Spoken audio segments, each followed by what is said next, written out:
Millions of Americans along the Canadian border now face the risk of losing access to clean water, with some even fearing death by thirst. Forests across California could erupt in flames, scorching U.S. agriculture after Canada rejected Donald Trump's proposal to renegotiate water management and the Great Lakes Treaty. For decades, U.S. leaders assumed Canadian resources would be easily tapped in moments of American crisis. But Trump was wrong, and this time, he was dealt a harsh wake-up call. Mark Carney, backed by 40 million Canadians, pushed back fiercely, turning water into a precious resource brought to the negotiating table with unprecedented confrontation. Canada sent a powerful message, reversing the pressure back onto Washington, leaving Trump spinning under the weight of his empty promises. In his comeback term, Trump chose a new target to assert power: not oil, not steel, not cars, but water. To him, Canada's rivers and lakes were nothing more than a giant faucet that could be turned on at will to quench America's thirst. From Washington, Trump repeatedly declared his ambition to control Canada's fresh water, calling it vital to save farmland in California, Nevada, and Arizona. "This is a mighty, powerful river from its very source," noted Tricia Stadnick, president of Canada's Hydrology Research Society at the University of Calgary, describing the Columbia River, Trump's main target, with an average flow of 7,500 cubic meters per second at its mouth. Trump wasn't just asking for cooperation, he treated the idea of diverting Canadian water as an entitlement. In multiple speeches since November 2024, he even joked, or half-threatened, that Canada could become the 51st state, implying its resources were within Washington's grasp. From Trump's perspective, water was not an environmental treasure to protect. It was a commodity, a lever to fuel America's economic growth. The logic sounded compelling. The American West is enduring its worst drought in decades. California alone produces nearly 40% of U.S. vegetables and 2/3 of its fruits and nuts, according to USDA 2023. With canals running dry, crops wither, food prices soar. In Arizona, semiconductor factories consume tens of millions of gallons of water every week to keep chip production alive. A key industry Trump vowed to keep America leading. To Trump, pulling water from Canada wasn't just about saving California's farmers, it was about keeping U.S. industry alive. Trump's demands left Ottawa feeling insulted.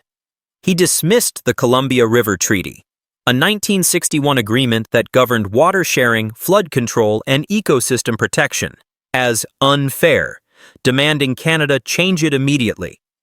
While the Biden administration had earlier reached a framework deal for the U.S. to pay Canada $38 million annually until 2044 in exchange for water storage, Trump ignored it, pressing for more and faster. Prime Minister Mark Carney, a technocrat long known for his calm style, suddenly emerged as a leader ready for confrontation. He declared bluntly, "Canada is not for sale. Our rivers and lakes will never be treated as commodities for a foreign government." This firm response became a red line, asserting national sovereignty against Washington's pressure. Immediately after his statement, waves of resistance spread. Environmental groups, indigenous communities, and social alliances took to the streets. More than 80 organizations signed a joint letter condemning Trump's demand as a direct attack on Canada's sovereignty.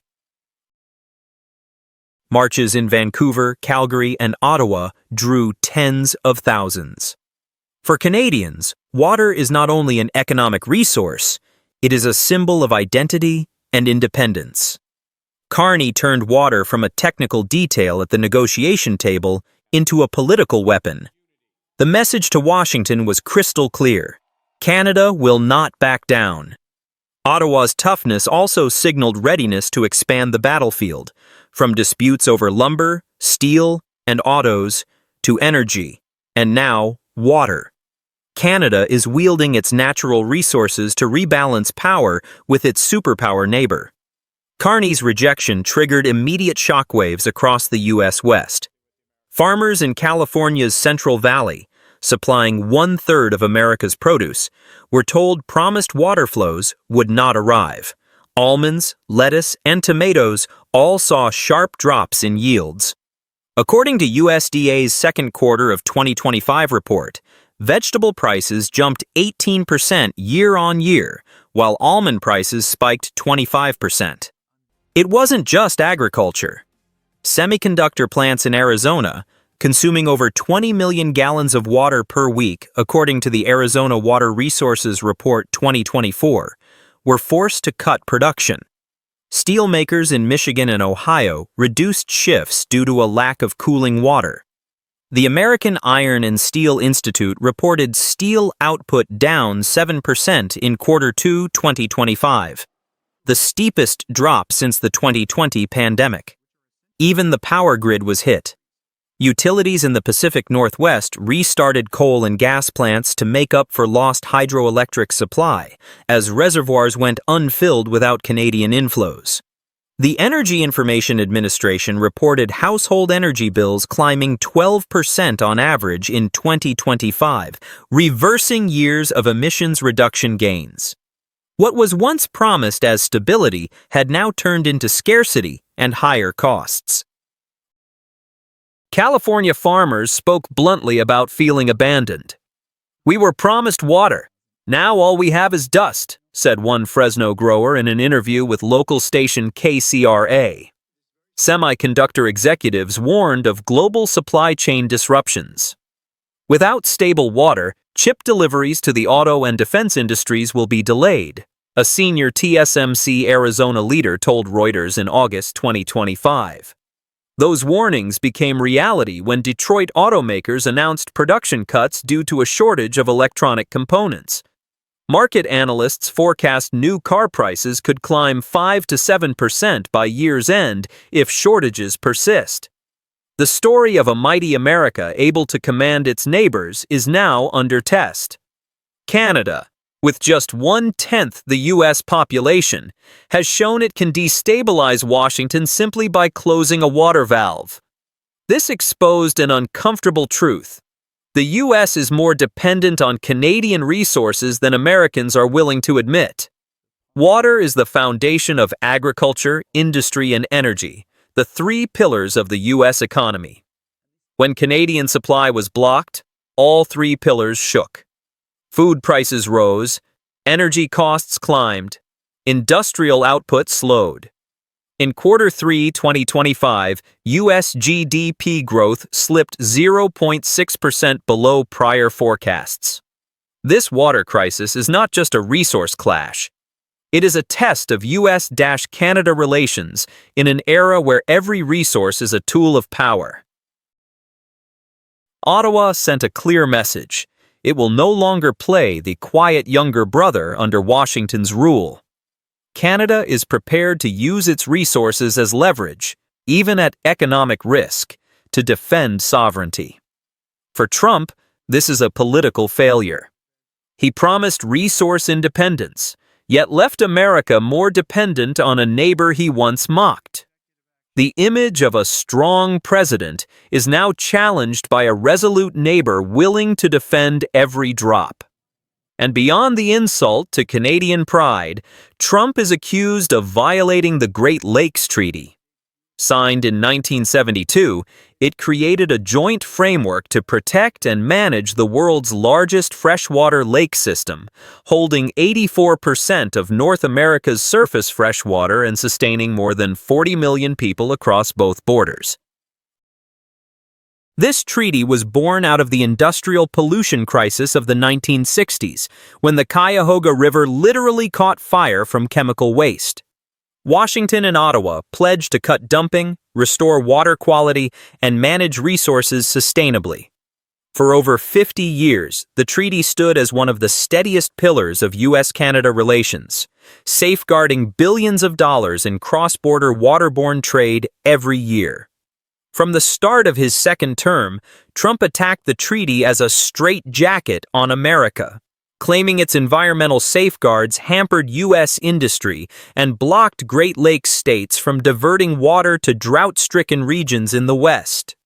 In February 2025, Trump signed an executive order directing the Interior Department to review all restrictions on Great Lakes withdrawals, a move many experts called a prelude to withdrawal. The action immediately raised fears of cross-border cooperation collapse.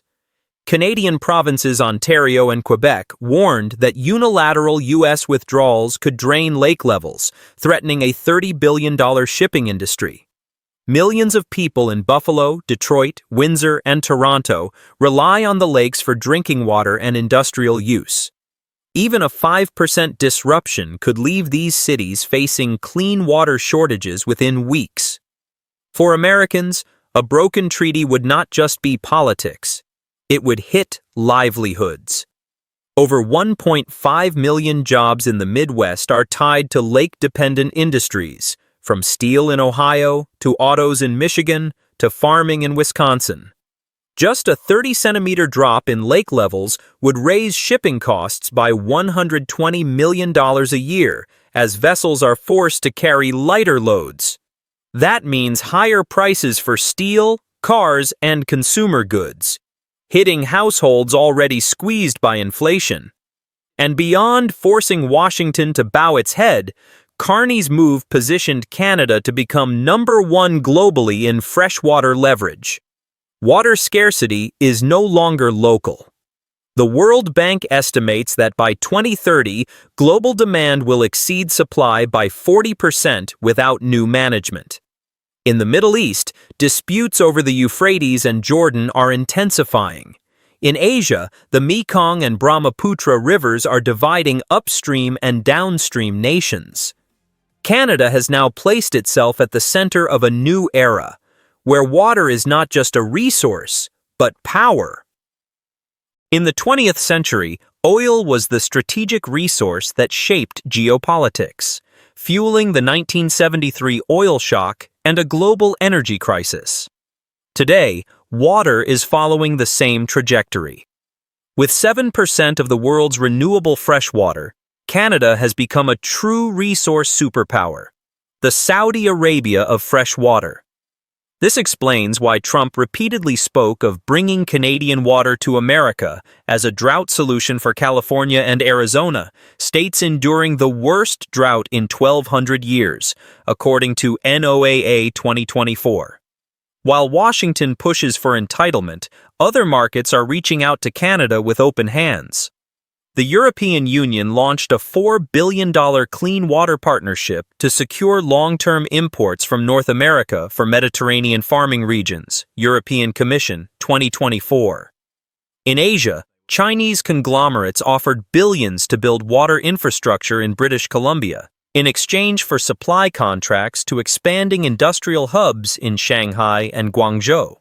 Such deals could earn Canada $10 to $12 billion annually over the next decade, OECD 2025, turning water exports into a new economic pillar, rivaling energy and minerals. This only underscores America's isolation. If Washington keeps breaking agreements and pushing Ottawa away, it risks losing priority access to one of the 21st century's most critical resources. By holding firm, Carney has not only protected water for 40 million Canadians, he has also elevated Canada's global standing.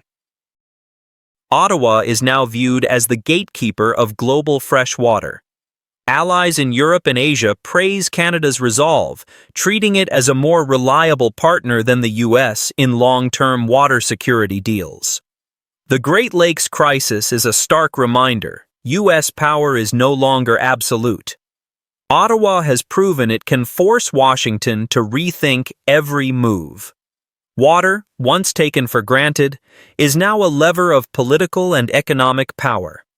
In a world where water security is becoming existential, Carney's move is a strategic gambit worth decades, safeguarding Canada's long-term interests. It confirms Canada is no longer the junior partner in bilateral relations. and that no resource, not even fresh water, can be placed under U.S. control so easily.